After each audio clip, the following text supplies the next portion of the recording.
दोस्तों सबसे पहले तो कश्मीर का नक्शा आप देख लीजिए। अब आपको पता ही है कि जब से 370 एब्रोगेट हुआ है, जम्मू एंड कश्मीर एक सेपरेट यूनियन टेरिटरी हो गया है। ठीक है ना, ये बहुत अच्छी बात है। लेह लद्दाख अलग, कश्मीर अलग। ये है पूरा कश्मीर, समझ गए। अब ये है कश्मीर, ये है पुलवामा। पुलवामा में फरवरी में अटैक हुआ था, याद होगा आपको पिछली बार, सबसे खतरनाक अटैक। 40 से ज्यादा जवान मारे गए थे, बहुत ही ज्यादा दुखद था और बहुत गुस्सा आई थी सबको। पुलवामा में ही ये एनकाउंटर हुआ है, समझ रहे हैं। ये अपने गांव आया था, रियाज नायकू अपनी माताजी से मिलने आया था, अपनी मां से मिलने आया था, बेगपुरा में आया था और यहीं पे ही इधर काम तमाम कर दिया। अब यहां पे बकायदा इनपुट्स लिए जाते हैं। जब भी इस तरीके का ऑपरेशन होता है, बिना इनपुट्स के तो होगा नहीं, तो गांव वाले इनपुट्स देते हैं। और ये बिल्कुल पक्की खबर थी कि अपनी माताजी से मिलने, अपनी मां से मिलने ये गांव आने वाला है। दूसरी चीज दोस्तों ये है कि रियाज नायकू कोई ऐसा आतंकी नहीं था कि एकदम वॉरफेयर में एक्सपर्ट या सीधे लड़ जाए सेना से। ये भागने में एक्सपर्ट था, ये स्ट्रैटेजी बनाने में एक्सपर्ट था, ये रिक्रूटमेंट करता था। इसने हाल ही में दर्जन भर आतंकियों को रिक्रूट किया, ठीक है ना। बाकायदा सोशल मीडिया पे बहुत सारे मैसेजेस, बड़ा इंटेलिजेंट इंसान था, है ना। और इसका मारा जाना हमारी सेना के लिए और हमारे लिए बहुत बड़ी उपलब्धि है, ठीक है। वरना ये एक तरीके से हिजबुल को बढ़ा रहा था। हिजबुल की बात करें दोस्तों, थोड़ा मैं हिजबुल की बात करता हूं और रियाज नायकू क्यों पाकिस्तान के लिए इतना इंपॉर्टेंट था। देखिए आपको पता ही है, ये पाकिस्तान का एरिया है, पीओके। पाकिस्तान इसको आजाद कश्मीर कहता है। पता है पाकिस्तान इसको आजाद कश्मीर क्यों कहता है? हम इसको पाकिस्तान ऑक्यूपाइड कश्मीर कहते हैं। एरिया तो हमारा ही है ना, पाकिस्तान ने ऑक्यूपाई किया है, ठीक है। 1947 वो पूरा मैंने कवर किया, आप देख लीजिएगा। तो पाकिस्तान ऑक्यूपाइड कश्मीर, जो पाकिस्तान इसको आजाद कश्मीर इसलिए कहता है, वो इंटरनेशनली ये दिखाना चाहता है हमने कहा पाकिस्तान पे कब्जा किया है। कल को अगर नेगोशिएशन होगी या कल को अगर हम इस पे कब्जा करते हैं तो फिर पाकिस्तान बोलेगा ना कि हमने थोड़ी ना इधर कश्मीर पे कब्जा किया है। यहां बकायदा पाकिस्तान ने अपनी पपेट गवर्नमेंट बैठा के रखी हुई है, यहां पे सब पपेट हैं, पाकिस्तान की कठपुतली हैं। तो इसीलिए वो आजाद कश्मीर बोलता है। अगर आप कल को नेगोशिएट कर रहे हैं तो कैसे कहेंगे? पाकिस्तान बोलता है कि आजाद कश्मीर है, हमने यहां पे कब्जा किया ही नहीं। लेकिन सबको पता है दोस्तों, पाकिस्तान ये पीओके में क्या हो रहा है, ठीक है। किस तरीके से इधर बलूचिस्तान और इधर पीओके में पाकिस्तान क्या कर रहा है। जितने भी टेरर कैंप्स है ना, ये पीओके में ही चलाता है, ठीक है ना। मैं बहुत जल्द एक लेक्चर कवर करूंगा दोस्तों। अभी बलूचिस्तान में क्या हुआ है कि वहां पे बहुत सारे पत्रकार मारे जा रहे हैं, ठीक है ना। क्योंकि पाकिस्तान को वहां पे कोई लोगों की चिंता नहीं है, बिल्कुल चिंता, उसको खाली प्रोपेगेंडा की चिंता है। तो ये जो पीओके है, ठीक है, ये मुजफ्फराबाद में यहां बकायदा टेरर कैंप्स है, ठीक है। अब होता क्या है दोस्तों, पाकिस्तान के लिए रियाज नायको इसलिए इंपॉर्टेंट है क्योंकि हिजबुल जो है, हिजबुल 1989 में बनी। आपको पता है 1987 में सबसे ज्यादा कंट्रोवर्शियल इलेक्शन हुए थे कश्मीर के इतिहास में। और आपको विश्वास नहीं होगा, जो आज आतंकवादी हैं वो 1987 के इलेक्शंस में सब चुनाव लड़े थे, ठीक है। सैयद सलाउद्दीन है, ठीक है ना, जो सैयद सलाउद्दीन जो इस समय हिजबुल का करंट चीफ है, वो इसमें चुनाव लड़ा था, ठीक है। और उसके बाद जब ये कंट्रोवर्शियल इलेक्शन जो जीत रहे थे वो हार गए, उन्होंने मिलिटेंट ऑर्गेनाइजेशन बना ली। अब उसने जब मिलिटेंट ऑर्गेनाइजेशन बनाई तो भारत में तो चलेगी नहीं। 1990 में कश्मीर में इंसर्जेंसी अपने पीक पे थी, ठीक है ना। और ये इंसर्जेंट जो थे, ये कौन थे जो 1987 में इलेक्शन लड़े थे? ज्यादातर यासीन मलिक भी तो 1987 में इलेक्शन लड़ा था। कितने लोग थे, कितने, सब इलेक्शन लड़े थे, सबके सब हार गए। अब उनका मूड खराब हुआ, वो बन गए मिलिटेंट, हथियार उठा लिए। 1990s में भयंकर इंसर्जेंसी हुई दोस्तों, गली गली में खून बहता था। उसके बाद 1991 में फिर भारतीय सेना ने कमान संभाली और सबको दौड़ा दौड़ा के मारा। और जब ऐसा हुआ दोस्तों तो ये इंसर्जेंसी शांत हुई। अब बहुत सारे जो मिलिटेंट्स थे वो बोलने लगे कि अब हमको डेमोक्रेटिक तरीके से यहां पे कश्मीर के बारे में आवाज उठाएंगे। लेकिन बहुत लोग मिलिटेंट बने रहे। उसमें एक ऑर्गेनाइजेशन थी हिजबुल, जो कि 1989 में बनी। हिजबुल जो है वो कश्मीर को आजाद कराने के लिए काम करती है इसका जो सेंटर वो पीओके में ही, ठीक है ना, पाकिस्तान के मुजफ्फराबाद में ही है, ठीक है काम, लेकिन वो कश्मीर को आजाद कराने के लिए। अब हिजबुल पाकिस्तान के लिए, रियाज नायकू पाकिस्तान के लिए इसलिए इंपॉर्टेंट था क्योंकि पाकिस्तान यहीं से प्रोपेगेंडा चलाता है।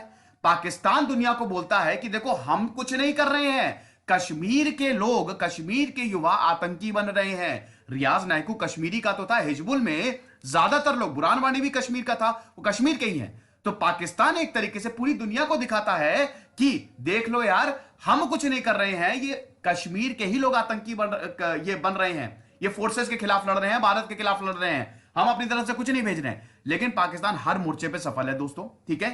हिजबुल को अमेरिका और यूरोपियन यूनियन ने टेररिस्ट ऑर्गेनाइजेशन डेजिग्नेट किया है। आपको पता ही है पाकिस्तान ग्रे लिस्ट में है, भारत पूरी कोशिश कर रहा है कि वो ब्लैक लिस्ट में आ जाए एफएटीएफ की। ठीक है, तो पाकिस्तान के लिए रियाज नाइक को बड़ा इंपॉर्टेंट था, इसीलिए इसके ऊपर 12 लाख का इनाम था। एक्चुअली हुआ क्या, आपको पता ही है कि जुलाई 2016 में बुरहान वानी का एनकाउंटर हुआ। ठीक है, बुरहान वानी जो कि हिजबुल का मेन कमांडर था। ठीक है, बुरहान वानी के एनकाउंटर के बाद चीजें बहुत ज्यादा बिगड़ गई कश्मीर के बाद। कश्मीर में आपको पता ही है बहुत स्टोन पेल्टिंग और एकदम अनस्टेबिलिटी। उसके बाद दोस्तों जो अगला सक्सेसर था यासीन इतू, उसको भी मार दिया। ठीक है, अब यासीन इतू को मारा तो अगला जो आया वो आया रियाज नाइकू। समझ रहे हैं, रियाज नाइकू, इसको यह टास्क मिला था कि ग्रुप को जितना स्ट्रांग कर सकते हो, जितना रिक्रूटमेंट कर सकते हो कर लो। कई बार सेना को चकमा देके भाग निकला है, कई बार ये टनल खोद के भाग निकला है। इस बार जो ऑपरेशन किया गया सबसे बड़ा डर यही था कि ऐसा तो नहीं कि ये टनल खोद दे। तो हुआ क्या, पुलिस ने पूरे एरिया की रेकी की कि कहीं टनल तो नहीं है, जहां पे टनल है वहां ढक दो। ठीक है ना, तो ये चीज, इसको मोहम्मद बिन कासिम बोला जाता था। समझ रहे हैं, he went by the name of Mohammad bin Qasim. ठीक है ना। अब दोस्तों हुआ क्या, कौन है रियाज नाइकू, कहां से इसकी शुरुआत हुई थी। मैंने आपको पाकिस्तान के बारे में बता दिया, हिजबुल के बारे में बता दिया। रियाज नाइकू एक टीचर था, वहां के एक दर्जी का बेटा है। इनके पिताजी का नाम है असादुल्लाह नाइकू। तो इनके पिताजी टेलर थे। अवंतीपुरा में साउथ कश्मीर में इनका गांव है। ठीक है, अब हुआ क्या, मैथ से इन्होंने एमएससी किया था। एक टीचर था, लेकिन अब इनका परिवार बोलता है कि 2012 में इनको पुलिस पकड़ के ले गई और इनको बड़ा मारा पीटा। उसके बाद ये बन गए आतंकी। जब पुलिस ने इनको छोड़ा तो ये बन गए आतंकवादी।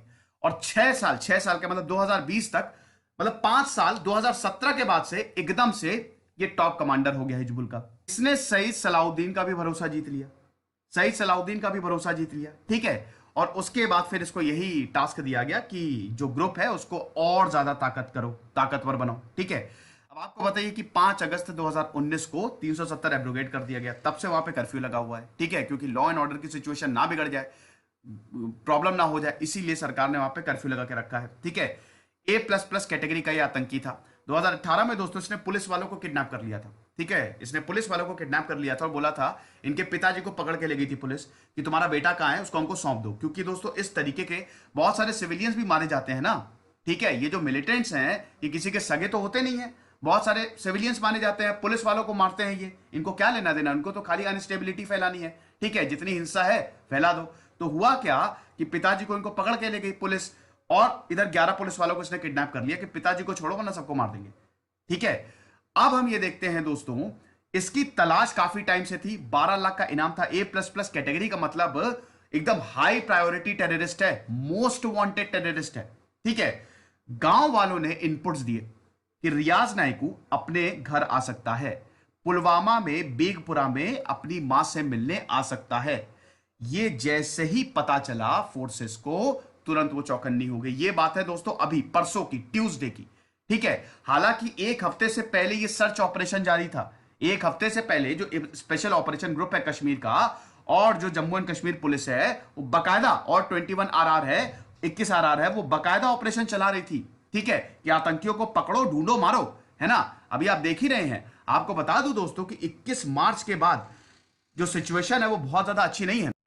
अब ये मार्च के बाद, 21 मार्च के बाद से दोस्तों मुठभेड़ बहुत ज्यादा हुई है। 30 आतंकियों को एक के बाद एक हमारी फोर्सेस ने मारा है। ठीक है ना। तो दोस्तों ये जब पता चला तो ये भाग ना पाए, क्योंकि भागने में एक्सपर्ट था। तो पूरे गांव की, मतलब जहां पे ये था, बकायदा पेरीमीटर बनाया और घेराबंदी कर दी। रियाज नाइको को पता चल गया कि मेरी घेराबंदी हो गई है। वेंसडे को सुबह ये ऑपरेशन बिल्कुल शुरू किया गया, और कुछ ही घंटों के अंदर रियाज नाइकू को मारा गया, और उसके साथ एक और आतंकी था, उसको भी मारा गया।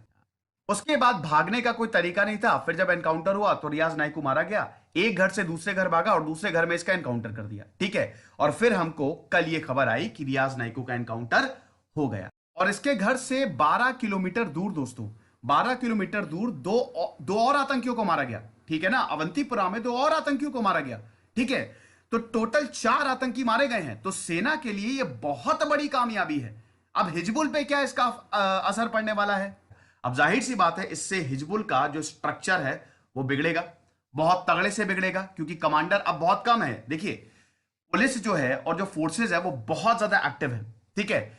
इस समय सरवाइव करना it is next to impossible, ठीक। तो यहां पे अब जो भी ऐसे इनपुट्स मिलेंगे, पुलिस बिल्कुल चौकन्नी है। और आपको बता दूं कि ये भी इनपुट्स मिले हैं कि रमजान के बाद और ज्यादा अटैक हो सकते हैं, तो फोर्सेज जो है वो अलर्ट पे हैं, ठीक है। पुलवामा, शोपिया, कुलगांव, अनंतनाग, ये सब जगह जो फोर्सेज हैं, एडिशनल फोर्सेज को डिप्लॉय कर दिया गया है।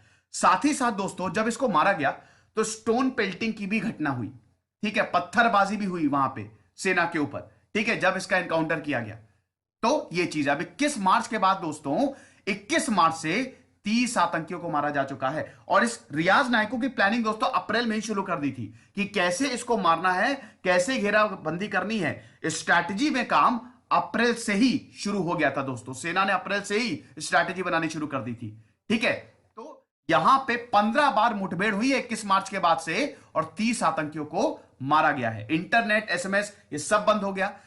देखिए, इस तरीके का जब ऑपरेशन होता है तो इंटरनेट सेवाएं बिल्कुल बंद कर दी जाती है, सही भी है, ताकि कोई ऐसे मैसेज सर्कुलेट ना हो जो भड़का दे और फिर लोग सड़कों पे आ जाएं और लॉ एंड ऑर्डर बिगड़े, ठीक है ना दोस्तों। 21 मार्च के बाद से 30 आतंकी के अलावा हमारे 20 से ज्यादा सिक्योरिटी पर्सनल, 20 से ज्यादा जवानों ने अपनी शहादत दी है, शहीद हुए। ये वॉरियर शहीद हुए हैं फर्ज को निभाते हुए, ठीक है। तो ये कहानी थी दोस्तों कि किस तरीके से रियाज नायकू को मारा गया, क्यों पाकिस्तान के लिए रियाज नायकू इंपॉर्टेंट है, हिजबुल क्या है। आई होप आपको इंसाइट मिला होगा। अभी तो आपको और ऐसे ऑपरेशन देखने को मिलेंगे और ऐसी न्यूज सामने आएगी, क्योंकि हमारी फोर्सेज जो है वो बिल्कुल चौकन्नी है। एक चीज यहां पे ऐड करना होगा कि हिंसा तो कभी किसी का सहारा, मतलब किसी चीज का रास्ता होती नहीं। गांधी जी तो यही कहते थे, अगर आपको कोई प्रॉब्लम है तो आप पॉलिटिक्स में आओ, आप आईएएस बनो, आप यूपीएससी निकालो, आप सरकार से बात करो। आप उठा के बंदूक ले रहे हो, मतलब बंदूक उठा रहे हो और उसके बाद लोगों को मार रहे हो, सिक्योरिटी पर्सनल को मार रहे हो, तो ये शायद सही नहीं है ना। फिलहाल देखेंगे दोस्तों, हमारी जो सेना है वो बिल्कुल सक्षम है इन सारी चीजों से डील करने के लिए। आई होप ये लेक्चर आपको पसंद आया होगा। खुश रहिए, पढ़ते रहिए। दिस इज सिद्धांत अग्निहोत्री, साइनिंग ऑफ।